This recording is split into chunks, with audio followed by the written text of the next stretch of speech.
How's it going, everyone? It's been 5 months since my last upload on the channel, and for those of you who don't know, that's because I got diagnosed with blood cancer early on in January. So this video is going to be some B-roll footage of cringe plague gameplay with me sorta explaining my current situation. But before I get into that, I just want to say first, thank you all for the insane amount of support. I've gotten so many kind messages from basically everybody in the DBD community, and I really do appreciate it. I also want to say that I have no plans to stop making DBD or other related content. I really do enjoy it, but it will take some time still to get back to having a consistent upload schedule. So to start, around early December last year, I woke up with a lump feeling in my throat. I didn't think much of it at the time, figured it would go away on its own. By Christmas, I was having trouble swallowing food. By New Year's, I was having terrible night sweats. And about a week after that, I couldn't walk up a flight of stairs without feeling like I was about to have a heart attack. So for the first time in 16 years, I decided to go to a doctor. I know, pretty cringe pussy move on my part, but I'll be honest, not being able to eat was starting to make me kind of pissy. So I get some blood work done, but at this point, with all my problems I was having, I was pretty positive that I may have had some form of cancer. Early the next morning, the doctor calls and says I need to come in immediately to discuss the results. For dramatic effect, he decided not to tell me I had cancer over the phone. So I go in, he says I have some type of blood cancer, go to the ER as soon as possible. So I did what any gamer would do in this situation, and I went home and packed my laptop because being bored was my worst fear at this point. Then I go into the ER, get a bunch of torturous tests over the next 24 hours. Turns out I have a watermelon-sized tumor in my chest. The reason I couldn't eat and felt like I was having a heart attack all the time was because this massive tumor was compressing my chest to such an extreme level.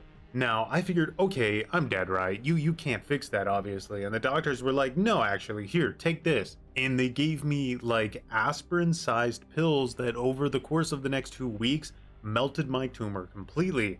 I felt great, but there was still the problem that I had blood cancer. The blood my body is producing is filled with cancerous cells. My specific diagnosis is called acute lymphoblastic leukemia, or ALL for short. Now, in order to fix this problem, I need a year of intense chemotherapy, some radiation, and a lot of other invasive treatments. The cancer itself was in remission after the first round of chemotherapy, so I am reacting extremely well to the treatment, but what I never really realized about cancer is that 99% of the difficulty is from the side effects of the treatment. The doctors are essentially pushing your body as close to death as they can to kill the cancer with the annoying side objective of keeping you alive at the same time. So at this point, I'm halfway through the intense treatment. The treatment I still have to do will be difficult, but it won't be as bad as the previous 5 months. And even better, I pretty much never had to play against Skull Merchant, so I'll take any shred of positivity I can. For about the next 6 months, I'll continue with the lengthy hospital stays and invasive treatments.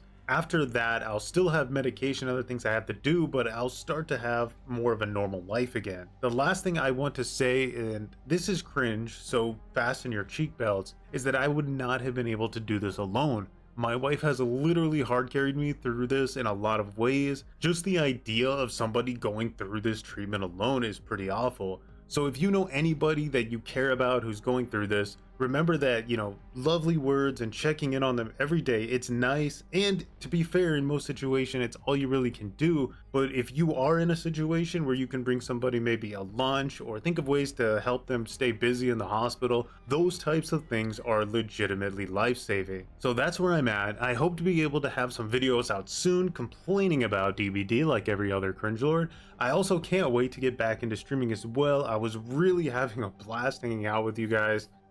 Doing funny experiments, viewer builds, trolling, and all that good stuff. So hopefully we get back to that. But as always, thanks so much for watching, and have a good one.